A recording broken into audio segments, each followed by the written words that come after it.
ओम श्री गुरु सत्ताई नमः। सभी को प्रणाम।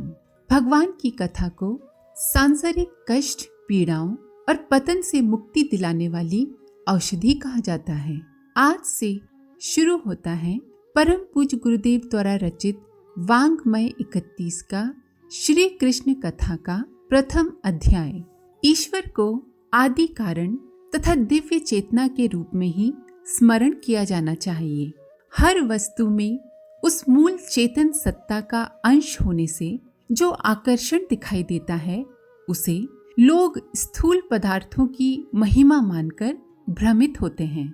इस भ्रम से बचना तथा हर आकर्षक वस्तु के पीछे उस मूल सत्ता की झलक देखना आवश्यक है।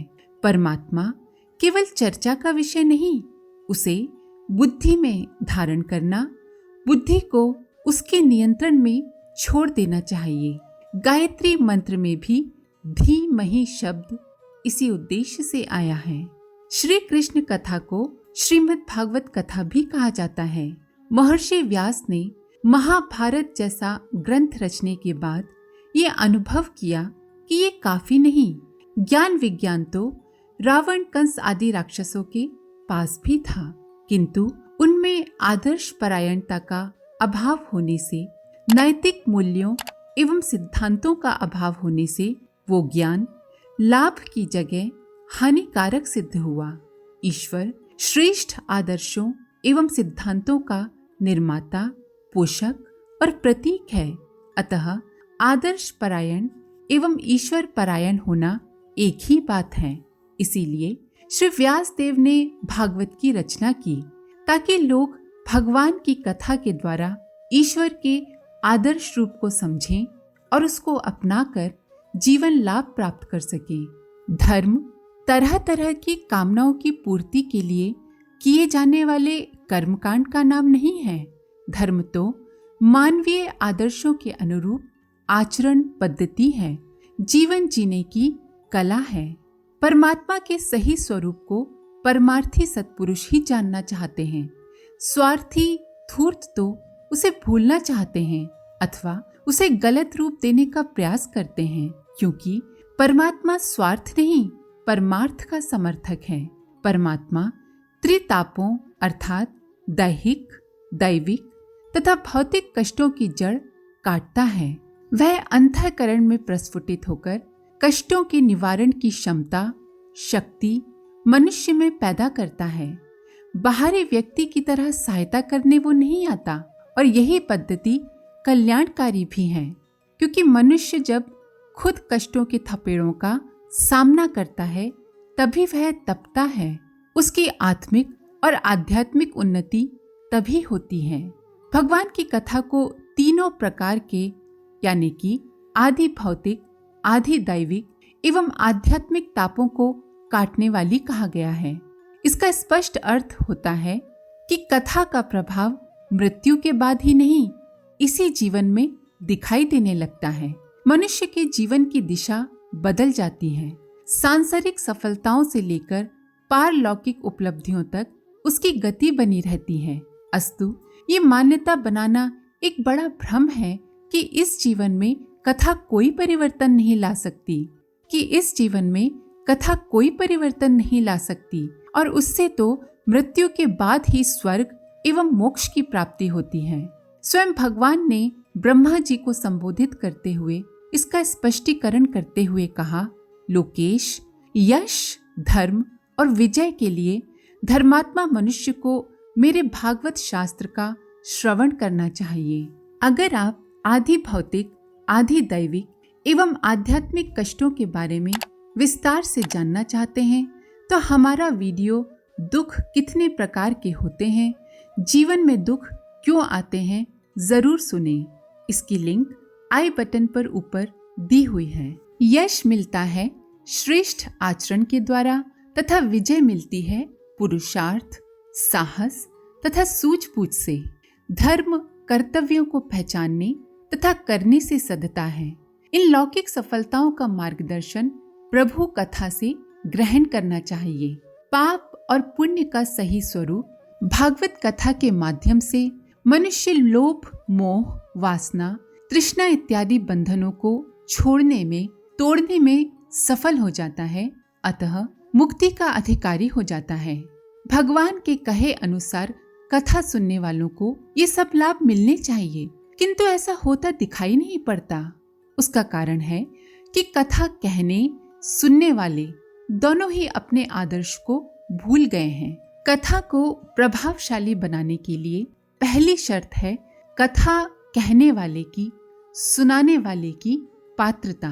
कथा कहने वाला विद्वान भले ना हो, किंतु उसके अंदर ये भावना बड़ी प्रखर होना चाहिए कि जन जीवन को भगवान के आदर्शों के अनुरूप मोड़ना, ढालना मेरे जीवन का प्रधान उद्देश्य है। कथा को पेट भरने का साधन जिन्होंने बना रखा है, उनसे प्रभावशाली कथा नहीं हो सकती। एक बार भक्ति ने नारद जी से पूछा, हे ऋषिवर, भगवान की कथा के प्रभाव से लोगों के अंदर ज्ञान एवं वैराग्य के भाव जागने, पुष्ट होने चाहिए, पर ऐसा क्यों नहीं होता? तब नारद जी ने उत्तर दिया, ब्राह्मण लोग केवल अन्न धनादि के लोभवश घर घर एवं जन जन को भागवत कथा सुनाने लगे हैं, इसीलिए कथा का प्रभाव चला गया है। ब्राह्मण का कर्तव्य है कि वो घर घर जाकर कथा कहे, किंतु लोभवश नहीं, बल्कि कर्तव्य से प्रेरित होकर लोक मंगल की दृष्टि से ऐसा करे। कथा का प्रभाव शब्दों को दोहराने मात्र से नहीं, उसके लिए कथा बोलने वाले तथा सुनने वाले को श्रेष्ठ मनोभूमि बनानी पड़ती है। भागवत कथा कहने और सुनने वाले की पात्रता कैसी होनी चाहिए, इसका बड़ा सुंदर चित्रण परीक्षित की कथा में किया गया है। परीक्षित कर्तव्य परायण राजा थे, किंतु अहंकारवश ऋषि का अपमान कर बैठे, इसीलिए उन्हें 7 दिन के अंदर सर्प दंश से मृत्यु का शाप लगा। राजा ने शेष जीवन का सर्वश्रेष्ठ उपयोग करने की ठानी। जीवन की दिशा कैसी हो ये समझने के लिए राजा ने भगवान कृष्ण का चरित्र सुनाने के लिए सुखदेव जी से अनुरोध किया। ऐसा मनोभाव होना चाहिए कथा सुनने के लिए। जीवन के शेष समय का अच्छा सा अच्छा उपयोग कर लेने की तड़प जिसके अंदर है, भगवान के आदर्शों को समझकर उसी दिशा में अपने जीवन को, अपनी शेष क्षमताओं को लगा देने की सच्ची लगन जिसके अंदर जाग गई, वही कथा का सही लाभ उठा सकता है। श्रोता को परीक्षित अर्थात इस कसौटी पर खरा सिद्ध होना चाहिए। ये है श्रोता के लिए मर्यादा जो परीक्षित के उदाहरण से समझाई गई है। इसी प्रकार कथा कहने वाले की पात्रता, उसकी मनोभूमि का चित्रण सुखदेव जी के माध्यम से किया गया।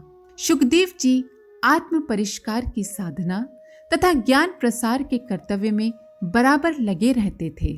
उनकी सच्ची लगन देखकर उन्होंने परीक्षित को कथा सुनाने के लिए समय निकाला। देवताओं ने सोचा कि लोभ देकर सुखदेव जी को इस बात के लिए राजी कर लेते हैं कि वे परीक्षित की जगह हमें कथा सुनाएं। सुखदेव निष्प्रह ब्राह्मण थे, उन्हें न कोई लोभ था और न ही कोई कामना, अतः धन का आकर्षण उनको विचलित नहीं कर सकेगा।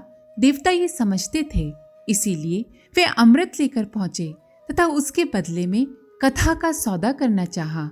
सुखदेव जी ने देवताओं की बात सुनी और उन्होंने देवताओं में जिज्ञासा के स्थान पर स्वार्थ वृत्ति देखकर उन्हें कथा के श्रोता की कसौटी पर खरा नहीं पाया। वे बोले, संसार में कहाँ कांच और कहाँ महामूल्य मणि तथा कहाँ सुधा और कहाँ कथा। श्री सुखदेव जी के कहने का तात्पर्य था कि कथा का सही लाभ उठाया जा सके तो वह अमृत की अपेक्षा उतनी ही अधिक श्रेष्ठ है जितनी कांच के मुकाबले में श्रेष्ठ मणि। कथा कहने वाले को लोभ से मुक्त तथा कर्तव्य से प्रेरित होकर कथा कहनी चाहिए। जो व्यक्ति अपनी संपन्नता का लोभ दिखाकर दूसरे का अधिकार छीनना चाहे, वे चाहे जितने भी बड़े क्यों न समझे जाते हों, वस्तुतः सम्मान के नहीं उपहास के पात्र हैं। जैसे कि वो देवता जिन्होंने सुखदेव जी को अमृत का लालच देकर कथा सुननी चाहिए। इस तरह देवताओं का उपहास कर सुखदेव जी ने राजा परीक्षित को भगवान कृष्ण की कथा सुनाई। पहले उन्होंने भगवान कृष्ण के पूर्वज यदुवंशियों का वर्णन किया फिर भगवान के अवतार लेने के कारणों पर प्रकाश डालते हुए कहा, हे परीक्षित, जब जब संसार में धर्म की हानि और पाप की वृद्धि होती है, तब तब सर्वशक्तिमान भगवान श्री हरि अवतार ग्रहण करते हैं। संसार में संतुलन बनाए रखना भगवान का कार्य है। धर्म की हानि और अधर्म की वृद्धि से सृष्टि का संतुलन बिगड़ता है। धर्म की वृद्धि और अधर्म का नाश करने हेतु भगवान अवतार लेते हैं। संसार में धर्म और अधर्म दोनों ही रहते हैं। कुछ व्यक्ति जो अधर्मग्रस्त हो जाते हैं, उनके कारण संसार में दुख और कष्ट बढ़ते हैं। ऐसे ही व्यक्तियों को कभी राक्षस, कभी दैत्य तथा कभी नर पिशाच कहा जाता है। भगवान कृष्ण के जन्म से पूर्व असुरता राजाओं में प्रवेश कर गई थी।